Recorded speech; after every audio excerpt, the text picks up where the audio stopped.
My name is Abuya. I am an advocate practicing here in Nakuru.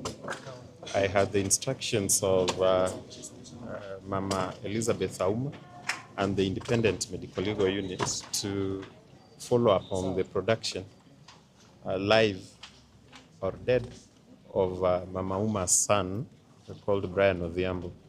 Brian Odhiambo is said to have been arrested by officers belonging to the KWS unit at the Lake Nakuru National Park on the 18th. We did file a petition here at the Nakuru Law Courts for the production of Brian. Brian has not been found, or we've not heard from Brian since the 18th of January 2025. And so today we were in court. There had been an order that had been directed to the in-charge KWS Lake Nakuru National Park and the DCI Nakuru East Sub-County to appear in court today in person to explain the whereabouts of Brian. When we appeared in the morning, they had not filed their responses, and so we thought that we appear before the good judge at 11:30 a.m. when we would have possibly received responses from the respondents. And I can confirm, as of now, we have received responses. They're quite lengthy, and we sought for time to have a look at them, one day to be precise, so that then we also file our responses and we can then come back on 30th. I believe that is on Thursday, to take further directions from the court respect to the disposal of the petition for habeas corpus. That is the production of Brian in court, alive or dead for that matter. We would wish to, at this point in time, appeal for calm, even as we handle this matter in the corridors of justice. We really hope and pray that the family of Brian, that is the mother, his wife, his children, and the friends and the community generally, owing to, again, the immense public interest this matter has elicited, we hope that justice will be served at the end of the day. I believe that is all I could say for now, unless there are questions for me or there are clarifications that you'd want to have me make. Sorry? Well elaborate. No, that's quite elaborate. Yes. Very well. Thank you so much. I'll hopefully see you on Thursday, 30th, when we hope that we'll have a way forward concerning this matter. Abuya Mogendi.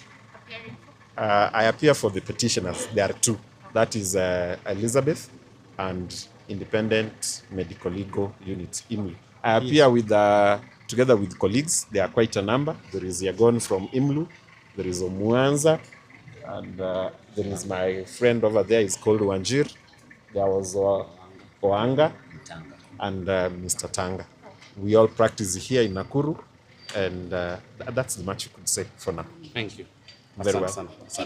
Yes? Okay, fine. No problem. I want to just have a word with you. You want to have a word with me? Yes. That's okay. So, as Kenyans from across the country, we're here today to stand in solidarity with the family of Brian Odhiambo, who went missing after he was apprehended by officers of the KWS on Saturday, 18th of January. It's over a week of abduction that have been reported all over the country. But this is one very clear case where an individual was seen being taken in by officers of KWS. We have witnesses that have come forward, witnesses who have recorded statements, even explaining step by step how the suspect was apprehended. We are very surprised that almost 10 days later, the suspects are still walking scot-free in our community. What happens when law enforcers are guilty of abduction? What happens when KWS rangers, who are supposed to be supporting security in our community, they are the ones who are responsible for the disappearance of an individual? As Kenyans, we are asking this question. And we are asking this question to the leaders who have spoken openly. We are asking Mr. Kabogo, the CS, why is he not questioning the morals of the KWS officers who have taken our Brian Odhiambo? Where is CS Murkomen, who speaks of criminality on social media but does not talk of criminality of KWS Rangers who have abducted Brian Odhiambo? Where is the president when he talks to parents about how they are bringing up their children? Why is he not questioning parents of KWS Rangers who are abducting people and forcefully disappearing them? This is one very clear case. The government every day says it has no policy of extrajudicial killings and enforced disappearances. If that is true, they should stand firmly and ensure that those culprits in KWS who have been responsible for the disappearance of Brian Odhiambo, that they are brought to book. But none of them is saying anything. Hatujasikia sauti ya mtu yoyote wa serikali kusema kwamba wale walihusika na kupotezwa kwa Brian Odhiambo wachukuliwe hatua haraka iwezekanavyo. Mbona hadi hivi sasa wanatembea katika mitaa wako free? This is a question that we are asking. Leo hii, we've been told to come back on Thursday. We were here at the courts. They were supposed to produce Brian dead or alive. And we've been told to come back on Thursday.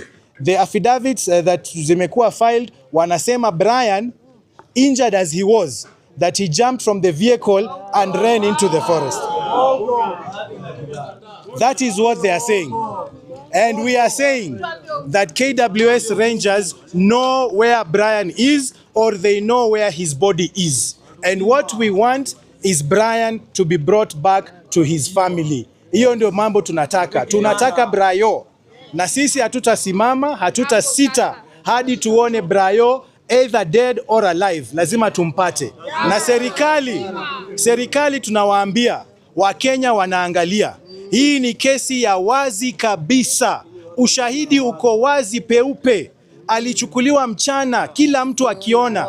Leo hii wanacheza michezo ya paka na panya. Hawataki kutupatia Brian au mwili wake. Kwa hivyo tunasema tutaendelea kusukuma hadi Brian tumpate dead or alive.